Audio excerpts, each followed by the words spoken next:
अब हम देखते हैं कुछ रूल्स। कौन से rule?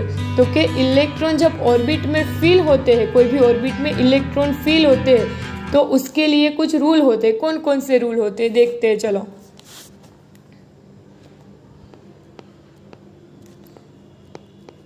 Rules for the filling of electron in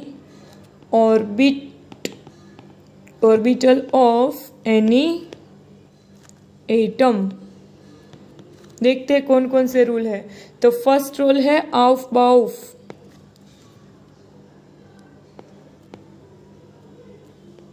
आउफबाउफ principal. ये जो है aufbau, it's not a name of scientist. Aufbau is not a name of scientist। ठीक है, ये कोई साइंटिस्ट का नाम नहीं है, but the meaning of Aufbau in German, it's a German word. उसका जर्मन में मीनिंग क्या होता है? तो कि बिल्डिंग अप, बिल्डिंग अप। आउफबाउफ का मीनिंग होता है बिल्डिंग अप। नाउ क्या कहता है ये रूल? तो कि अकॉर्डिंग टू दिस लॉ, क्या है आउफबाउफ का प्रिंसिपल? तो कि in a ground state of the atoms, in the ground state of atoms, the orbitals are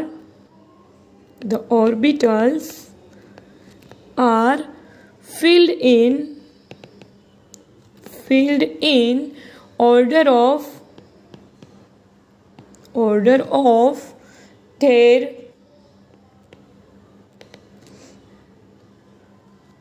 increasing energies। इसका मतलब क्या हुआ? तो कि जब भी कोई ऑर्बिटल में एटम्स की कोई ऑर्बिटल में इलेक्ट्रॉन फील होंगे, तो कौन सी ऑर्बिटल में इलेक्ट्रॉन पहले जाएगा? तो कि जिस ऑर्बिटल की एनर्जी सबसे कम है उसमें इलेक्ट्रॉन जो है वो पहले जाएगा, उसके बाद उसके हायर एनर्जी की ऑर्बिटल में इलेक्ट्रॉन फील होगा। ठीक है, नाउ ये एनर्जी किसके ऊपर डिपेंडेंट है? Energy of orbital. तो हमने प्रिंसिपल क्वांटम नंबर जब देखा था तब बात की थी, जैसे कि n इंक्रीज होता है उस तरह से उसकी एनर्जी भी इंक्रीज होती है। ठीक है, तो अब हम देखते हैं यहाँ पे the energy of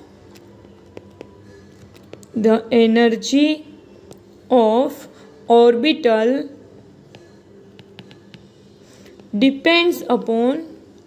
depends on value of principal quantum number n and azimuthal quantum number l। ठीक है, क्या किस तरह से? तो कि हमें क्या कैलकुलेट करना है? n plus l is directly proportional to energy. ठीक है, as n plus l increases, energy also increases. और अगर if the value of n plus l is same for given two orbitals। अगर कोई दो ऑर्बिटल के लिए n प्लस l की वैल्यू सेम आए तो हमें क्या देखता है? तो हमें क्या देखना है? Then consider value of n। ठीक है, पहले क्या करना है? तो कि n प्लस एल करना है। अगर दो ऑर्बिटल के लिए n प्लस एल की वैल्यू ज़्यादा आती है तो कि जैसे कि value of n increases, energy increases. Clear? हमें देखना है कि अगर n प्लस एल की वैल्यू सेम आती है दो ऑर्बिटल के लिए तो कि जिसके n की वैल्यू ज़्यादा होगी उसकी एनर्जी ज़्यादा होगी। चलिए एक एग्जांपल लिखते हैं यहाँ पे। एग्जांपल, तो अगर हम बात करें ऑर्बिटल 3s एंड 2p, तो इनके लिए n is equal to 3, l is equal to 0 होगा। यहाँ पे n इज इक्वल टू क्या मिलेगा हमें 2 and p is equal to p नहीं, l इज इक्वल टू हमें मिलेगा यहाँ पे 1। तो इन दोनों के लिए अब इनमें से किसकी एनर्जी ज़्यादा है, इलेक्ट्रॉन किस में पहले फील होगा, तो कि जिसकी एनर्जी कम है उसमें। तो अब हमें फाइंड आउट करना है कि इसमें से किसकी एनर्जी कम है किसकी ज़्यादा है। तो कैसे करेंगे, तो पहले क्या देखना है, तो कि n प्लस एल। तो यहाँ पे n plus L is equal to हमें क्या मिलेगा 3 प्लस 0 इज इक्वल टू 3।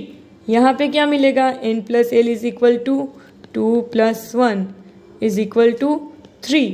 तो यहाँ पे दोनों के लिए n प्लस एल की वैल्यू क्या मिल रही है 3 सेम मिल रही है। ठीक है, तो अब क्या करना है, तो कि अब हमें सिर्फ क्या देखना है the value of n।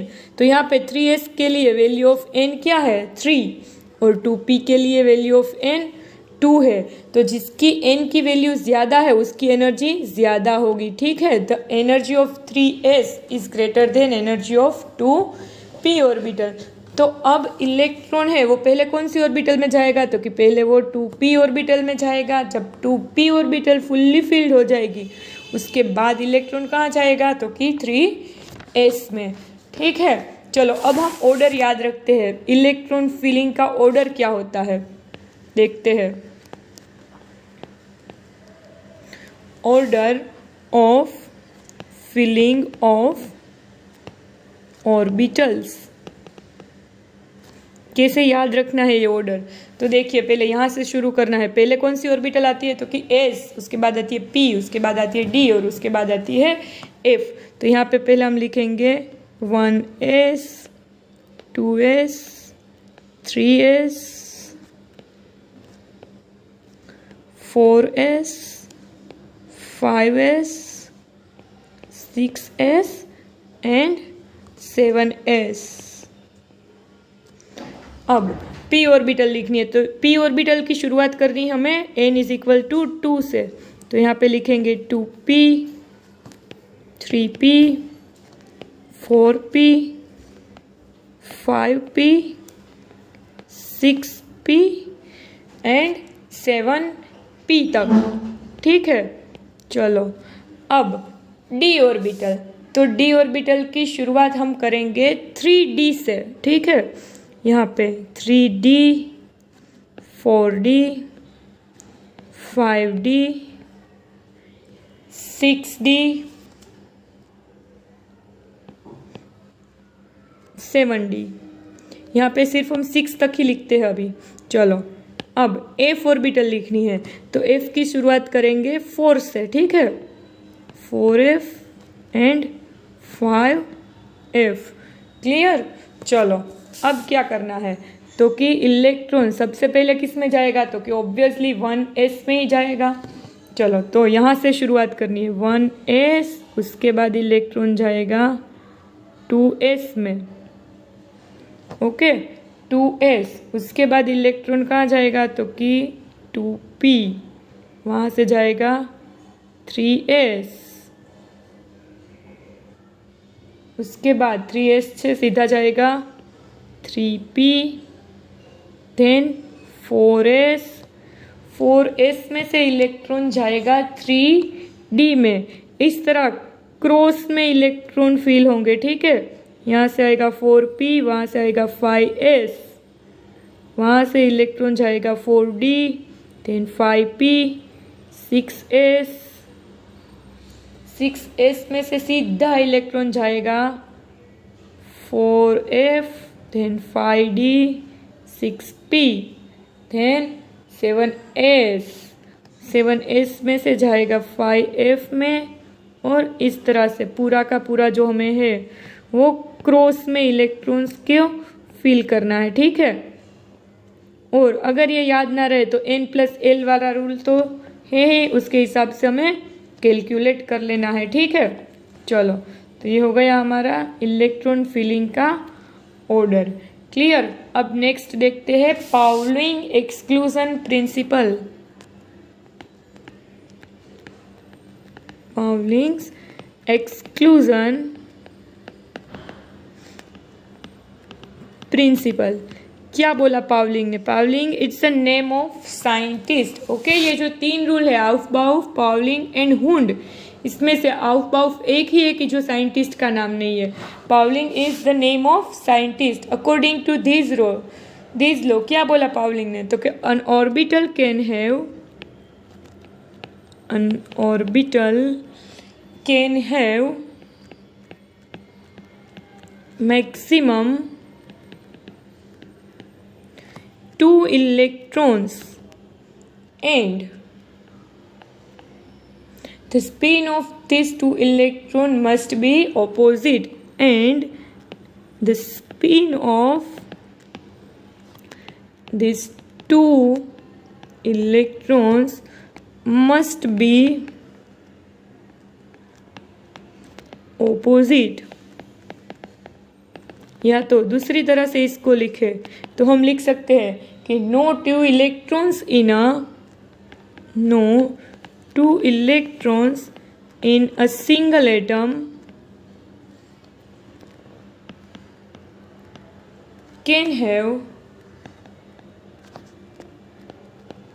the same 4 quantum number, the same 4 quantum number. क्या बोला पावलिंग ने? तो पावलिंग ने ये बोला कि अगर कोई ऑर्बिटल है, सपोज पी एक्स सी 2p, p को हम बोलते हैं ऑर्बिट। p, उसमें p में कौन कौन सी ऑर्बिटल है? तो कि p x, p y, p z. तो अगर कोई एक ऑर्बिटल ले, हम सपोज हम ले p x, p y and p z, तो कोई एक ऑर्बिटल में मैक्सिमम, ये एक ऑर्बिटल में मैक्सिमम कितने इलेक्ट्रॉन रह सकते हैं? तो कि 2।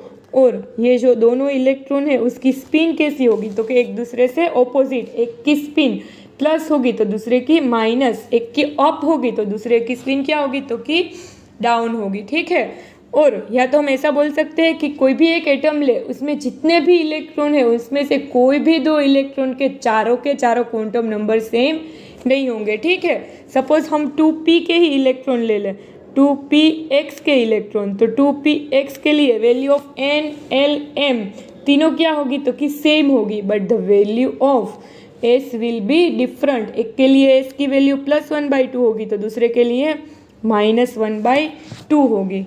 ठीक है। चलो अब तीसरा देखते हैं हम, Hund's maximum multiplicity principle. Hund's maximum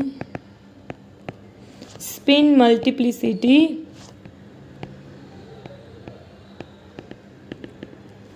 principal. तो पहले तो स्पिन मल्टीप्लिसिटी किसको बोलते हैं? तो स्पिन मल्टीप्लिसिटी किसको बोलेंगे हम? क्योंकि spin multiplicity is equal to, यहाँ पे सपोज ये जो इलेक्ट्रॉन है, ये डी ऑर्बिटल है, सपोज कितनी होती है डी ऑर्बिटल? तो कि 5 होती है। तो पांचों की पांचों ऑर्बिटल में ये जो इलेक्ट्रॉन है, सारे के सारे इलेक्ट्रॉन अप स्पिन है, दैट मीन्स +1/2 है सपोज। तो यहाँ पे टोटल स्पिन मल्टीप्लिसिटी क्या होगी? तो कि 1/2 + 1/2 + 1/2 + 1/2 + 1/2 इज इक्वल टू 5/2 मिलेगी हमें। चलो अब सपोज यहाँ पे इलेक्ट्रॉन 5 ही इलेक्ट्रॉन है, बट वो इस तरह से अरेंज हुए हैं।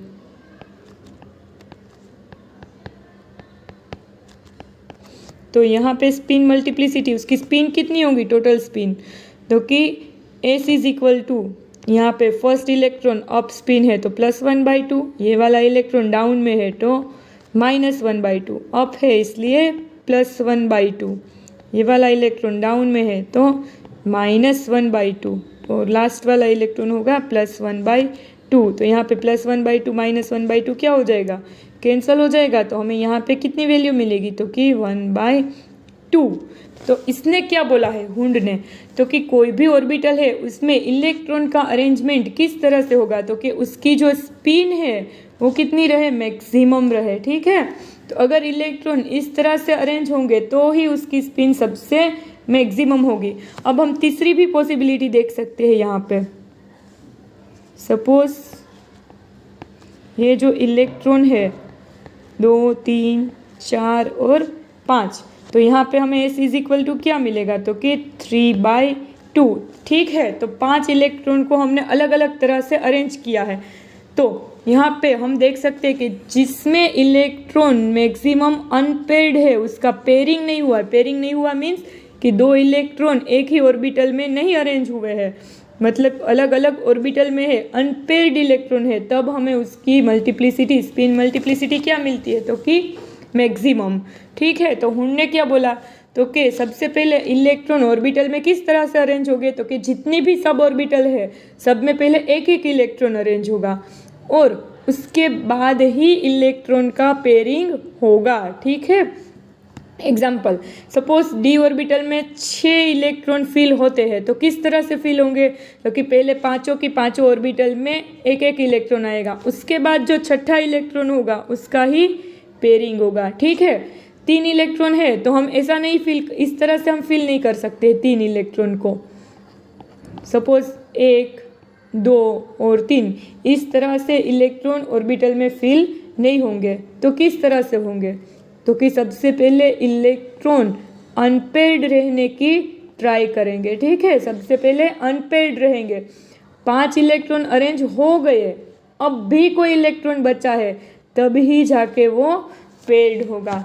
ठीक है, तो ये था हमारा हुंड का मैक्सिमम स्पिन मल्टीप्लिसिटी प्रिंसिपल। लिखते हैं यहाँ पे क्या कहता है हुंड, तो कि इलेक्ट्रॉन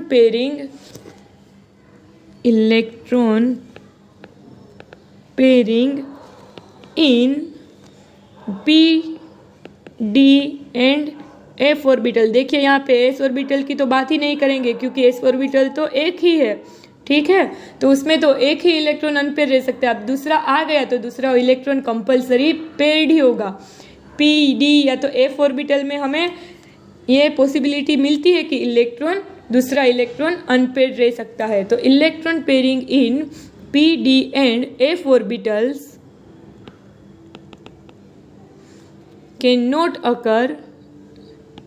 can't occur until